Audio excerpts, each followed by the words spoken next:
Oh, hello there. Welcome to Driven It Story Time. I'm afraid to say we are in no exotic location like Turkey or Italy. We're back on home soil, and that brings me nicely to today's story.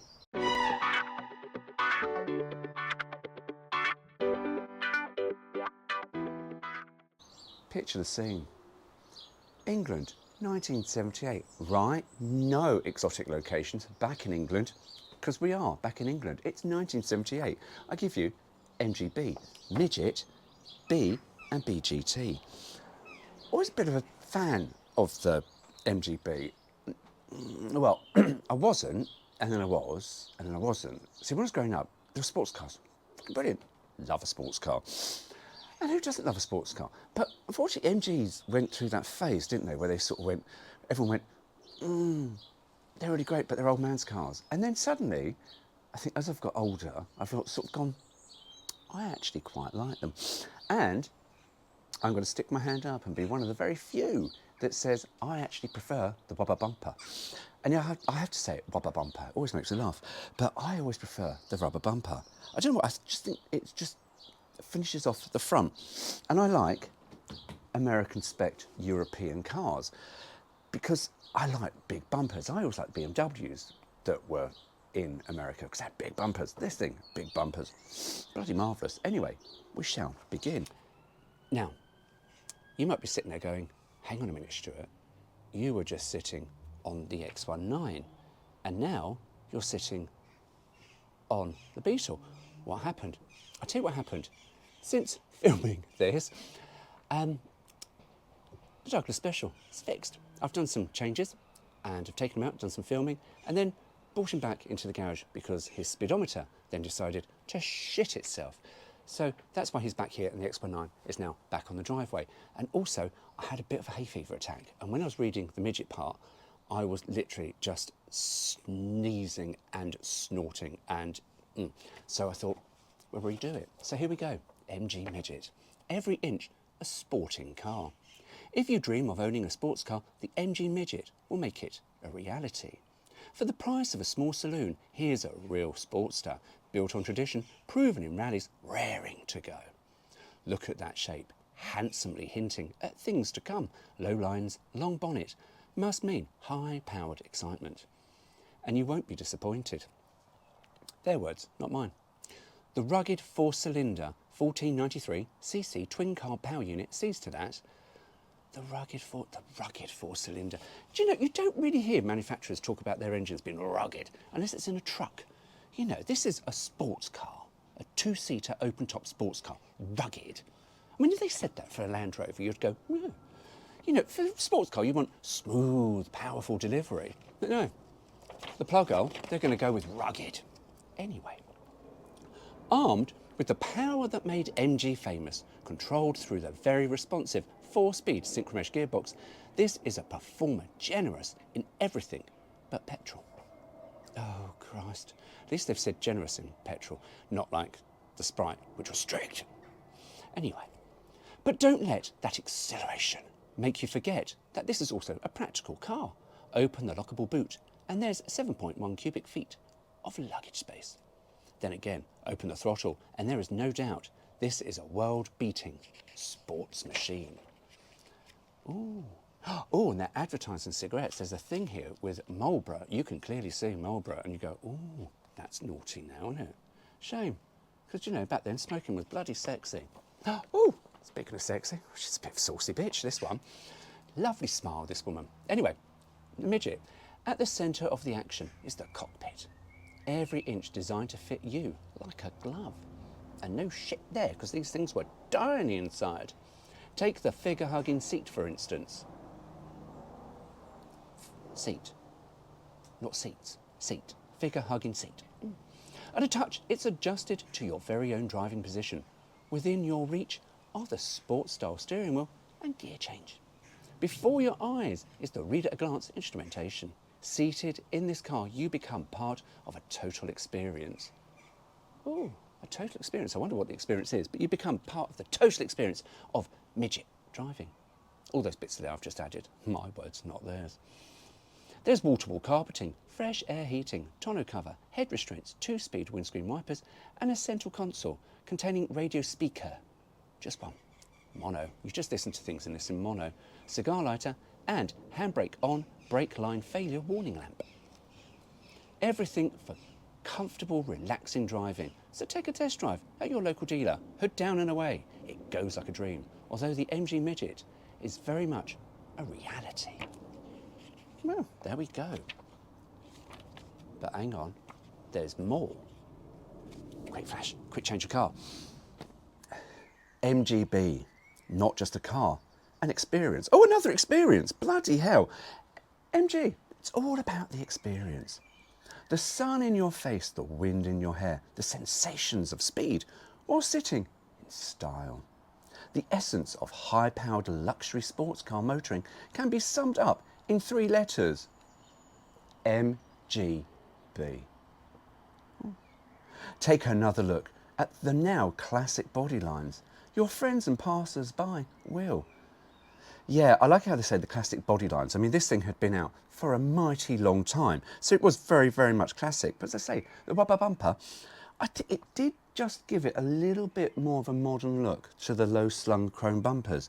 I mean, people have converted the rubber bumper to the chrome bumper. You never really hear people converting chrome bumpers to rubber bumper. But as I say, I like the rubber bumper, and probably because I like the new Avengers, you see, and Purdy, she had one of these, a yellow one. And there's a picture of a yellow one here with the hood up. There is no doubt it's sporty, but is it safe? Yes. Thank fuck for that. There we go, it's safe. Its safety features are numerous. Laminated screen, 5-mile-an-hour impact-absorbing bumpers. Rubber bumper, you see. Fitted head restraints, hazard warning lights, reversing lights and halogen headlights, road-style wheels and radial tyres, as well as an anti-dazzle interior mirror. For safety, an MGB is hard to beat. Except when you roll it over, in which case then stick with the Fiat X19. I jest. Ooh. Anyway, still more to come. MGB. Nothing beats the first moment you slip into the rake-adjusting seats, cloth covered in sporty stripes. Ooh. Now, do you know what? The seat upholstery, I'm going to go slightly off topic. The seat upholstery in this is very, very 70s and of the time, because it sort of reminds me of Citroën in their Diane. They had the very similar fabric, but also in Heart to Heart, because there's a picture in, I think, the opening credits where you've got Jonathan and Jennifer Hart, and wherever they met, there's murder. Anyway, they're sitting in their Learjet, and they're both sitting on seats that are very similar in fabric to what's here. Ooh, it is lovely, lovely material. Not as good as houndstooth, though, all right?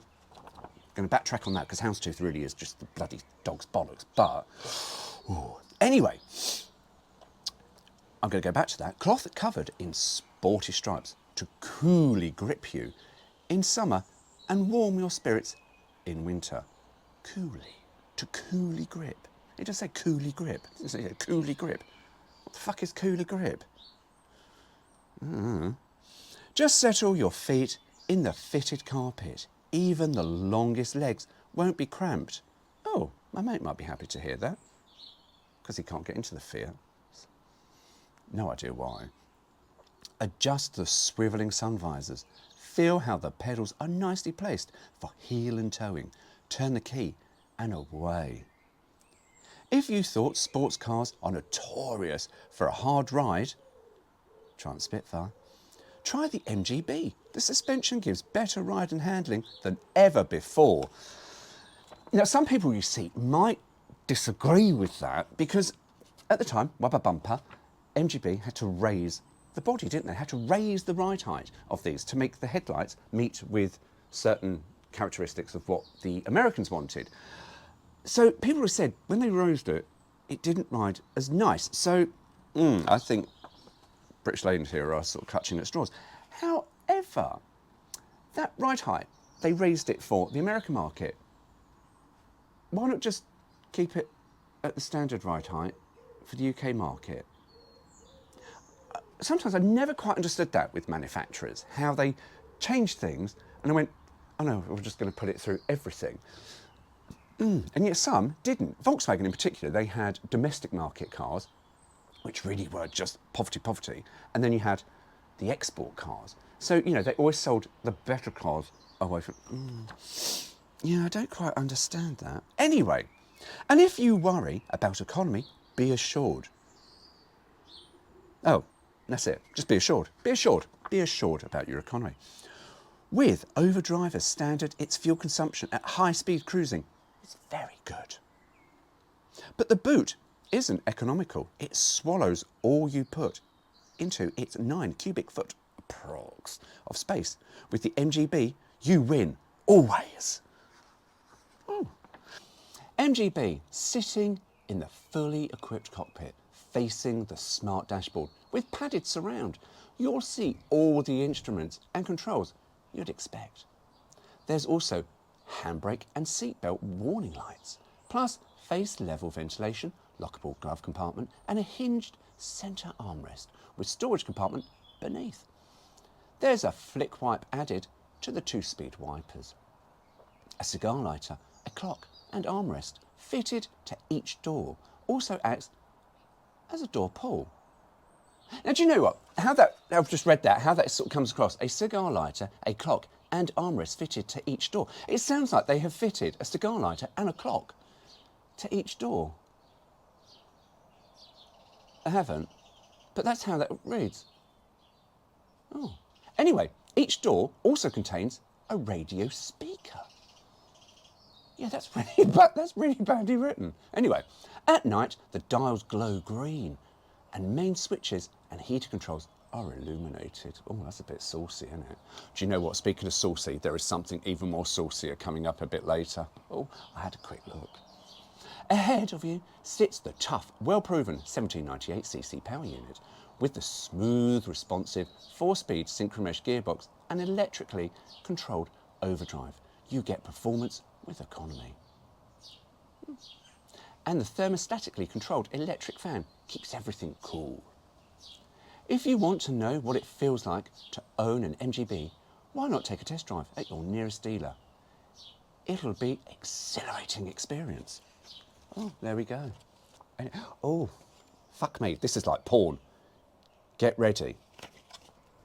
I mentioned porn, and I tell you, this next picture, Jesus Christ, it is a little bit saucy, quite racy. Quite racy, goes with MGB GT style.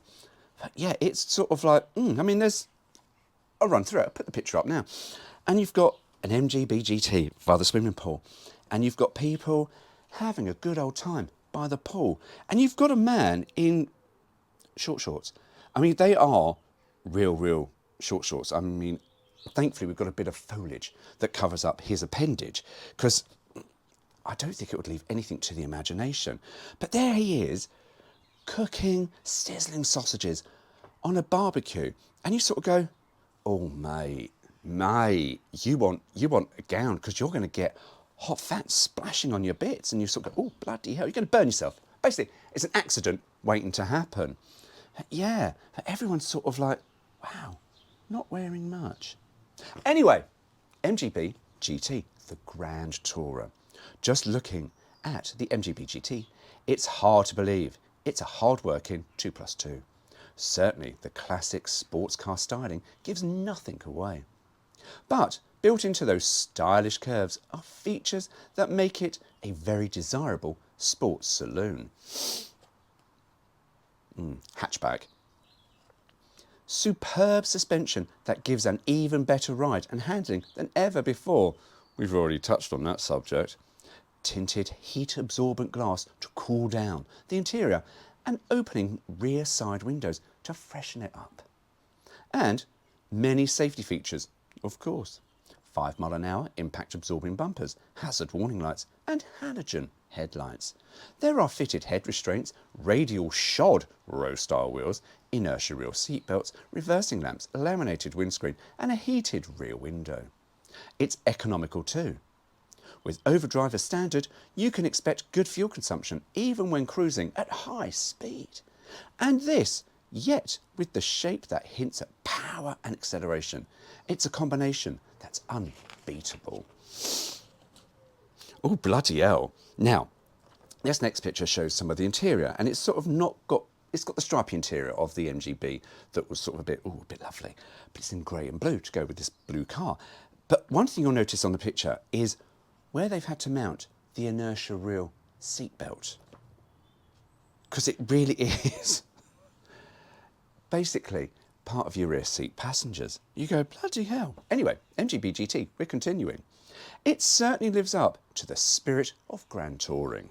Cloth-covered seats in attractive striped design to keep you warm whilst exploring the Alps, or cool while touring the Algarve. The front seats are rake adjusting. The loading area is carpeted, and the occasional rear seats will fold down if you need even more luggage room. There's an anti-dazzle mirror, swivelling sun visors, and a radio speaker in each door. The carpet is thick. The legroom is generous. There's even a storage bin in the passenger footwell. You get a distinct feeling of being surrounded in luxury and comfort. But turn the key and it's suddenly every bit a sports car. Oh, and there's a bit more. We're almost at the end now. MGB GT still. For information and control, there's little lacking in the dashboard. Set into the elegant fascia with padded surround, you'll also find face-level ventilation, cigar lighter, a clock and lockable glove compartment. There's a padded 15-inch steering wheel, handbrake and seatbelt warning lights. A flick wipe in addition to the 2-speed wipers.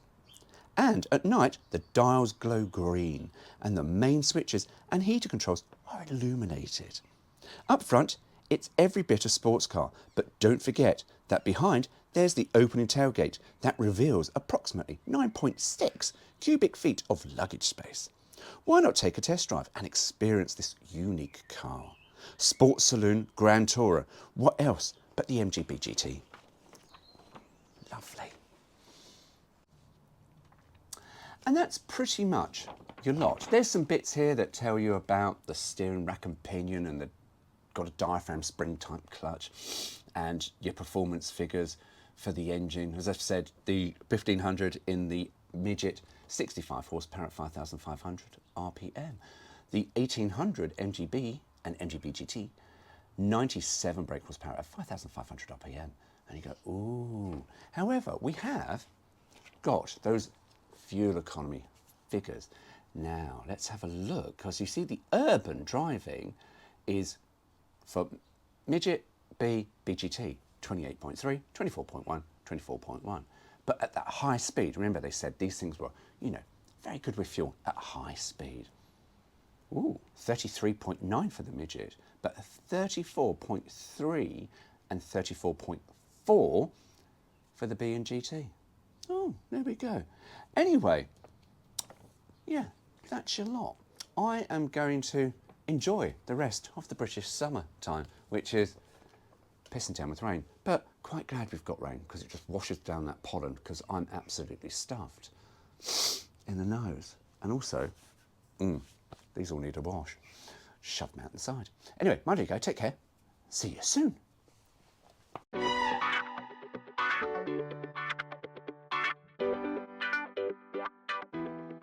81, but yeah, no, that's bullshit, isn't it? That is bullshit. GoPro, stop recording. Oh, the MG. Look at the sneeze because of fucking hay fever. Or am I? GoPro, stop recording. Oh, fucking it. All right. GoPro, stop recording.